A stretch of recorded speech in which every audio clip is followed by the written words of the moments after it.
Start by listening to the French audio without reading. Don't try to understand everything. Just follow the flow. Listen again, picking up more details each time. Only then check the English version and return to the French once more. La mélodie inaudible.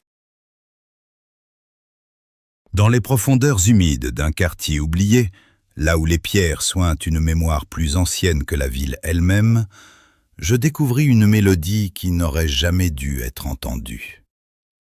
Ce fut dans une boutique étroite, dissimulée entre deux façades décrépites, que je trouvai le cylindre noir, sans étiquette, sans origine, exhalant une odeur de métal froid et de poussière stagnante. Le vieil homme qui me le vendit ne prononça qu'une seule phrase, d'une voix presque dissoute dans le silence. Elle ne s'adresse pas aux vivants. Je crus à une excentricité de plus, et en amateur de curiosité musicale, je rapportai l'objet chez moi avec une excitation naïve.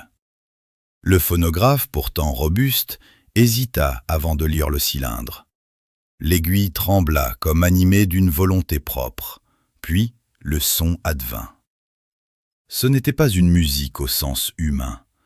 Aucune harmonie reconnaissable, aucun rythme stable, mais une succession de vibrations profondes, entrecoupées de stridences presque liquides. Cela semblait provenir d'un espace sans air, d'une cavité où la matière elle-même aurait oublié ses lois. Très vite, je ressentis un malaise diffus. Les murs de mon appartement paraissaient se dilater, comme si la mélodie en modifiait les dimensions invisibles. Les ombres s'allongeaient, non pas en fonction de la lumière, mais selon un autre principe, incompréhensible. J'arrêtai la lecture, haletant, mais le silence ne revint pas entièrement. Durant les jours suivants, je perçus des fragments de cette musique dans les bruits ordinaires, le grincement d'une porte, le passage d'un train souterrain, même le souffle du vent entre les cheminées. Comme si le cylindre avait ouvert une fissure, non dans l'espace, mais dans ma perception. Je tentais de m'en débarrasser, le jeter, le briser. Rien n'y fit. Le matériau résistait à toute destruction, et chaque tentative intensifiait les échos auditifs qui me poursuivaient. Puis vinrent les rêves. Je me retrouvais dans une architecture impossible, faite d'angles aigus et de courbes contraires à toute géométrie terrestre. Là, des entités, ou des formes vaguement conscientes, semblaient produire cette musique, non avec des instruments, mais avec leur propre structure. Elles vibraient, résonnaient, et leur chant n'était autre que leur existence même. Je compris, avec une horreur croissante, que cette musique n'était pas destinée à être entendue, mais à être comprise, comme une langue, ou pire, comme une clé. Une nuit, incapable de résister, je relançai le cylindre. Cette fois, je ne fus pas seul. Quelque chose, derrière moi, dans la pièce, ajusta sa présence au rythme de la mélodie. Je ne me retournai pas. Je savais, avec une certitude glaciale, que le simple acte de le voir m'arracherait à toute réalité concevable. Lorsque la musique cessa, le silence fut absolu. Depuis, je n'entends plus rien d'humain dans les sons du monde. Tout n'est que variation, modulation, fragment d'une symphonie infinie qui attend, patiemment, que nous apprenions à l'écouter. Et je crains désormais que nous ne soyons, nous aussi, déjà en train de répondre. The Unheard Melody. In the damp depths of a forgotten district, where the stones exude a memory older than the city itself, I discovered a melody that should never have been heard. It was in a narrow shop, hidden between two crumbling facades, that I found the black cylinder, without label, without origin, exhaling an odor of cold metal and stagnant dust.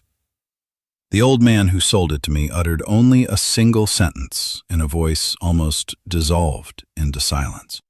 "It is not meant for the living." I took it for another eccentricity, and, as a lover of musical curiosities, I brought the object home with naive excitement. The phonograph, though sturdy, hesitated before playing the cylinder. The needle trembled as if animated by a will of its own. Then the sound came. It was not music in any human sense. No recognizable harmony, no stable rhythm. Only a succession of deep vibrations, interrupted by almost liquid stridencies. It seemed to come from a place without air, from a cavity where matter itself had forgotten its laws. Very soon I felt a diffuse unease. The walls of my apartment seemed to expand, as if the melody altered their invisible dimensions. The shadows stretched, not according to light, but according to some other incomprehensible principle. I stopped the playback, breathless. But the silence did not fully return. In the following days, I perceived fragments of that music within ordinary sounds. The creak of a door, the passing of an underground train, even the wind between the chimneys. As if the cylinder had opened a fissure, not in space, but in my perception.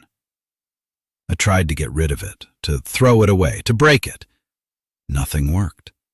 The material resisted all destruction, and each attempt intensified the auditory echoes that pursued me.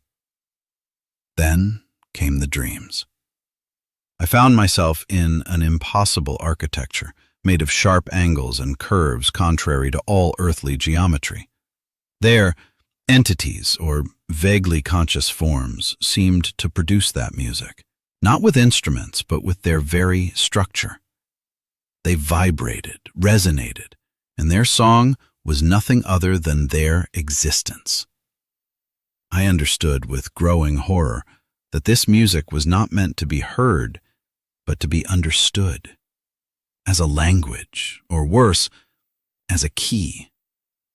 One night, unable to resist, I played the cylinder again.